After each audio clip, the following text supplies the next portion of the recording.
Assalamualaikum warahmatullahi wabarakatuh. Yang terhormat Ibu Ratna Septianti selaku dosen pengampu mata kuliah akuntansi keperlakuan kelas B.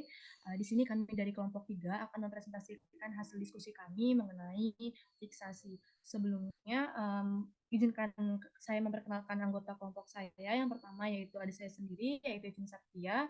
Yang kedua ada Syafa Salsabila. Yang ketiga ada Maika Sandra Patricia. Yang keempat ada Syafa Alana Dinding Tias, dan yang terakhir ada Yunita Ferdiani. Next slide. Adapun pokok pembahasan dari materi yang akan kita bahas, yang pertama yaitu pengertian fiksasi, yang kedua jenis-jenis fiksasi, kemudian metode mendeteksi bias fiksasi, kemudian metode mengurangi bias fiksasi, yang kelima yaitu teori yang mendasari fiksasi, dan yang terakhir yaitu ada relevansi penelitian bias fiksasi. Langsung saja untuk mempersingkat waktu, materi yang pertama yaitu mengenai pengertian dari fiksasi. Secara umum, fiksasi itu merupakan suatu kondisi di mana mental seseorang itu terkunci yang disebabkan oleh ketidakmampuan menghadapi perubahan. Kemudian dalam ilmu akuntansi, fiksasi berhubungan dengan data yang merupakan lawan dari objek, menurut Aston tahun 1976. Nah, dalam ilmu akuntansi psikologi, fiksasi itu berfokus pada objek yang digunakan untuk menyelesaikan tugas-tugas sederhana. Sedangkan menurut Idrit dan kawan-kawan, yang mengidentifikasi fiksasi itu sebagai suatu kondisi yang di dalamnya pembuat keputusan itu tidak dapat menyesuaikan proses keputusannya ketika terdapat proses akuntansi. Mungkin sekian yang dapat saya sampaikan. Selanjutnya akan dilanjutkan oleh rekan saya. Oke, yang selanjutnya itu ada jenis-jenis fiksasi. Jenis-jenis fiksasi itu dibagi menjadi dua. Yang pertama itu ada fiksasi data. Fiksasi data mengacu pada praktik mengunci, mengunci atau mengamankan data keuangan dan transaksi agar tidak dapat diubah atau dimanipulasi secara tidak sah. Ini termasuk penggunaan kontrol akses yang ketat, tanda tangan digital, dan audit trail untuk memastikan integritas dan keadilan data keuangan. Yang kedua itu ada fiksasi fungsional. Fiksasi fungsional berkaitan dengan memastikan bahwa sistem akuntansi dan prosesnya berfungsi dengan benar sesuai dengan standar dan regulasi yang berlaku. Ini mencakup penerapan prosedur dan kebijakan yang tepat, serta pengujian internal yang berkala untuk memverifikasi keandalan sistem dan ketepatan prosesnya. Oke, materi selanjutnya akan dijelaskan oleh rekan saya. Baik, yang selanjutnya yaitu ada metode mendeteksi bias fiksasi. Bias fiksasi itu sendiri yaitu kecenderungan individu untuk terpaku pada cara berpikir atau bertindak yang telah mereka pelajari sebelumnya, bahkan ketika cara tersebut tidak lagi optimal atau sesuai dengan situasi yang baru. Fenomena ini dapat terjadi dalam berbagai konteks, termasuk pengambilan keputusan akuntansi. Berdasarkan beberapa hasil penelitian, dapat ditemukan adanya metode untuk mendeteksi bias fiksasi. Yang pertama yaitu memberikan suatu penugasan eksperimen kepada subjek atau pembuat keputusan untuk menyelesaikan tugas yang mensyaratkan penggunaan sebuah objek untuk sebuah fungsi khusus. Hasilnya menyatakan bahwa penggunaan sebelumnya menghalangi kemampuan subjek untuk mengidentifikasi fungsi-fungsi alternatif. Yang kedua yaitu memberikan alternatif atau pilihan kepada subjek dengan menyajikan sebuah tugas eksperimental kepada subjek yang memiliki lebih dari satu solusi. Hasil yang diperoleh menunjukkan bahwa subjek yang ditunjukkan cara penggunaan sebelumnya kemungkinan akan menggunakan alat yang berkaitan dengan cara tersebut untuk menyelesaikan tugas. Selanjutnya.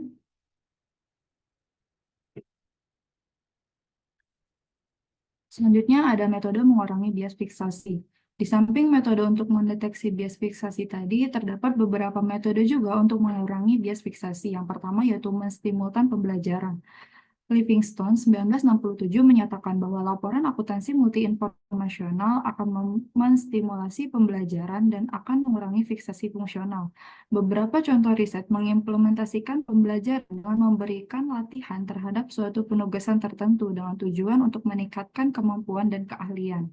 Yang kedua yaitu intelijensia, merupakan metode mengeliminasi bias fiksasi dengan mempertimbangkan kecerdasan. Kecerdasan dapat mempengaruhi kemampuan pembuat keputusan dalam memperhitungkan secara akurat pilihan optimal dari informasi yang tersedia dalam suatu fenomena tertentu. Baik, Baik, untuk materi selanjutnya yaitu teori yang mendasari fiksasi. Jadi terdapat 4 teori yang mendasari fiksasi, yaitu yang pertama ada teori prospek atau prospek teori, yang kedua ada teori pembingkaian atau framing teori, yang ketiga ada teori intervensi atau interference teori, dan yang terakhir yaitu teori atribusi atau attribution teori.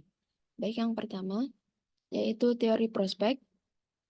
Teori prospek menyatakan bahwa keuntungan atau gain dan kerugian atau loss dievaluasi secara terpisah relatif terhadap neutral reference point.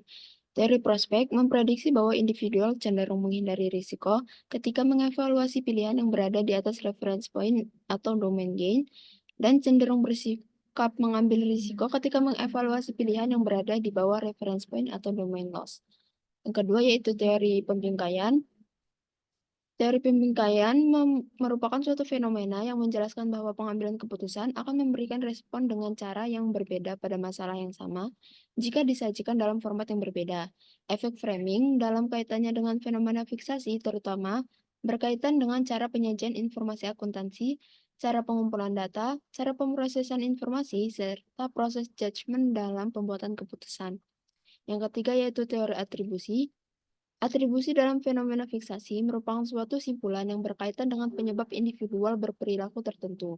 Atribusi dibedakan menjadi dua berdasarkan sumber potensial, yaitu sumber internal merupakan perilaku yang disebabkan karena orang atau individu. Sumber internal sendiri dibedakan menjadi tiga, yaitu disposisional, intensional, dan unintensional.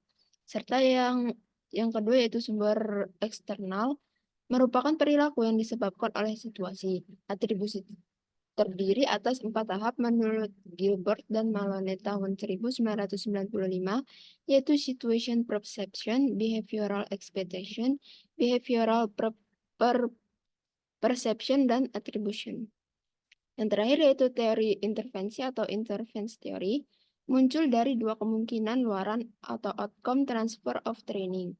Transfer of training menjelaskan fenomena fiksasi bahwa ketika individual mempelajari dua tugas, yaitu tugas A dan tugas B, kemudian diminta untuk melaksanakan tugas A, maka pengaruh transfer of training terhadap individual tersebut adalah transfer dapat mempermudah pembelajaran tugas yang kedua, yaitu tugas B. Lanjut.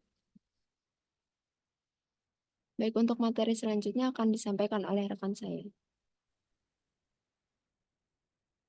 Baik, materi selanjutnya mengenai relevansi penelitian bias fiksasi. Jadi terdapat beberapa penelitian yang dilakukan untuk menunjukkan adanya relevansi bias fiksasi dalam praktik akuntansi. Penelitian yang pertama yaitu dari Aston pada tahun 1976. Ini menguji adanya bias fiksasi yang dihubungkan dengan kemampuan pengambil keputusan dalam melakukan penyesuaian dengan adanya perubahan penggunaan metode akuntansi perusahaan dari metode full costing ke variable costing atau sebaliknya.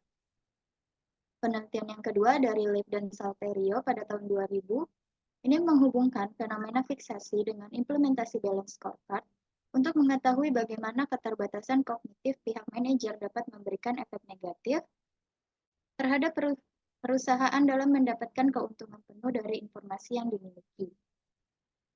Lalu penelitian yang ketiga dari Luft dan Stiles pada tahun 2001, penelitian ini menjelaskan tentang adanya bias fiksasi dalam penggunaan informasi pengeluaran tak berwujud atau intangible expenditure untuk dapat memprediksi laba yang diterima di masa depan. Penelitian ini bertujuan untuk menjelaskan apakah kesempatan untuk belajar dari prediksi masa depan dapat mengalahkan terjadinya bias fiksasi.